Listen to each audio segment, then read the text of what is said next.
ગુલાન ઉલ ગુલાન ઉલ ગુલાન જિંદાબાદ બોલો જિંદાબાદ। પાછળ વાળા ભાઈઓ ભૂખ લાગી છે કે શું? થાકી ગયા કે શું? ઉલ ગુલાન ઉલ ગુલાન ઉલ ગુલાન।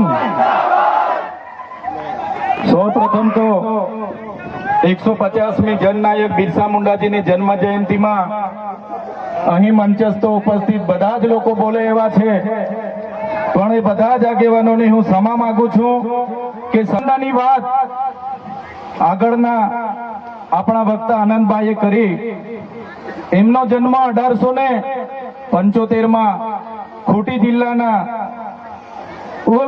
ઉલહતુ ગામમાં થયો। એક સામાન્ય પરિવારમાંથી એમણે તે વખતે જોયું કે અંગ્રેજો દ્વારા આપણા આદિવાસીઓની જળ જંગલ જમીન પર તરાપ મારવામાં આવે છે, આદિવાસીઓ પર કરવેરા નાખવામાં આવે છે અને 1899માં મુંડા વિદ્રોહ અંગ્રેજો સામે થયો। એની નેતાગીરી બિરસા મુંડાજીએ લીધી અને એમાં એમની ધરપકડ કરવામાં આવી। ઘમાસણ યુદ્ધો થયા, એક બાજુ તીરકમઠા ભાલા, એક બાજુ ગોળીબાર થયું અને એમને જેલમાં પૂરવામાં આવ્યા અને માત્ર 25 વર્ષની ઉંમરમાં જેલમાં એમનું મૃત્યુ થયું અને સેનામાંથી મૃત્યુ થયું છે એના આજ દિન સુધી કોઈ પુરાવા આપણને મળ્યા નથી। ત્યારે સાથીઓ, આ બિરસા મુંડાનો ધ્યેય આદિવાસી સ્વાયત્ત રાજ, આદિવાસી સ્વતંત્ર રીતે સ્વમાનભેર શેરની જેમ જીવે એવો ધ્યેય હતો। અમે 4 વર્ષ પહેલા જનનાયક બિરસા મુંડાજીની પ્રતિમા ડેડિયાપાડામાં સ્થાપના કરતા હતા અને એમના વિચારોને ઉજાગર કરવા માટે, એમના વિચારોમાંથી આવનારી પેઢી પ્રેરણા લે માટે અમે ત્યાં પ્રતિમા સ્થાપિત કરતા હતા। ત્યારે આ ભાજપના સાંસદ મનસુખભાઈ વસાવા, 3 જિલ્લાની પોલીસ અને એમના RSS વાળાએ આપણને ત્યાં પ્રતિમા સ્થાપતા અટકાવી દીધા હતા અને પ્રતિમા સ્થાપતા આપણા ઘણા લોકોને ડિટેન કર્યા હતા। 3 જિલ્લાની પોલીસ અમને પકડવા માટે આવી હતી, છતાં આપણે એમનાથી ડર્યા નથી અને બિરસા મુંડાની પ્રતિમા ડેડિયાપાડામાં સ્થાપિત કરી છે। ત્યારે આજે દેશના વડાપ્રધાનને આજે ડેડિયાપાડા આવવું પડે એ આપણા બધાની તાકાત છે। ત્યારે વડાપ્રધાન ડેડિયાપાડા આવે છે ત્યારે લોકોને ભેગા કરવા માટે 500 કરોડ આદિવાસી બજેટમાંથી જોગવાઈ કરવામાં આવી છે, હજારો બસોની વ્યવસ્થા કરવામાં આવી છે અને બધા કર્મચારીઓને એમાં લગાડી દેવામાં આવ્યા છે।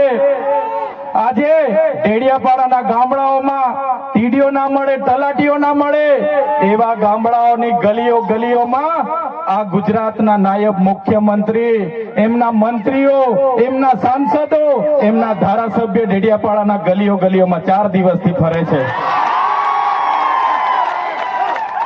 જે લોકો એસી ચેમ્બરોમાંથી બહાર નહોતા આવતા, જે લોકો ગાંધીનગરમાં પડ્યે ફતારીએ રહેતા હતા, એ લોકોને ગામડે ફરતા કરી દીધા। એ આપણી બધાની તાકાત છે ભાઈઓ।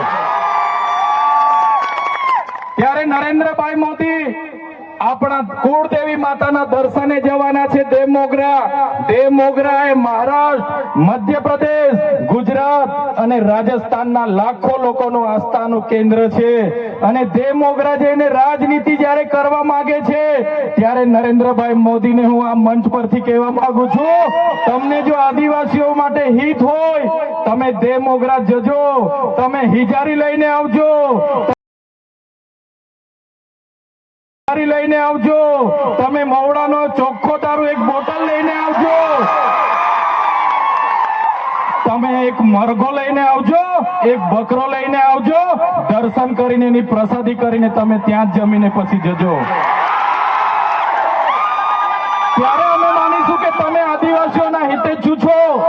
એવા મંચ પરથી કહેવા માંગીએ છે, આ ચૈતર વસાવાને, અનંત વસાવાને જ્યારે સમાજની જરૂર પડશે અમે આ ધડ ધરવા માટે પણ તમારી સાથે તૈયાર છે। આ ધડધડવા માટે પણ અમે સમાજ માટે તૈયાર છે. એક ગુજરાતના મુખ્યમંત્રી ભૂપેન્દ્રભાઈ પટેલ, એક ગુજરાતના ઉપમુખ્યમંત્રી હર્ષભાઈ સંઘવીની પોલીસમાં પાણી નથી કે આ ચૈતર વસાણા આનંદ પટેલને એરેસ્ટ કરી શકે. ત્યારે સાથીઓ જાગવાની જરૂર છે. આગળ ડોક્ટર સાહેબે કીધું, આપણી જે મૂળ સંસ્કૃતિ છે આપણે ભૂલી જાયેલા.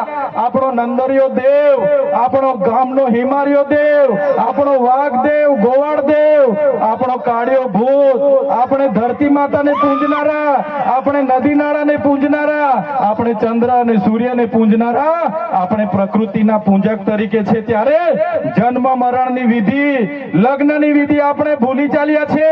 ત્યારે આજે આ લોકો આપણા પર જાતિનો દાખલો માંગે છે, પુરાવા માંગે છે. ભણેલા છોકરાઓને પૂછી લો.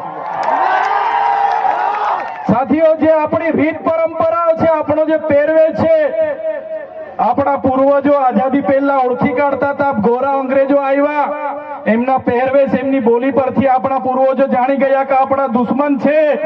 આજે તો આપણે એ લોકોની સંસ્કૃતિ અપનાવતા થઈ ગયા, એ લોકોના પેન્ટ શર્ટ પહેરતા થઈ ગયા, એ લોકોના જીન ટી શર્ટ પહેરતા થઈ ગયા, એ લોકોના બૂટ સૂટ આપણે પહેરતા થઈ ગયા. આપણી બહેનો પણ આજે પંજાબી પહેરતી થઈ ગઈ, ડ્રેસ પહેરતા થઈ ગયા, ચણિયા ચોરી પહેરતી થઈ ગઈ, જીન શર્ટ ટી શર્ટ પહેરતા થઈ ગયા. ત્યારે આવનારા દિવસોમાં આપણો દુશ્મન કોણ છે તે આપણને ખબર પડવાની નથી.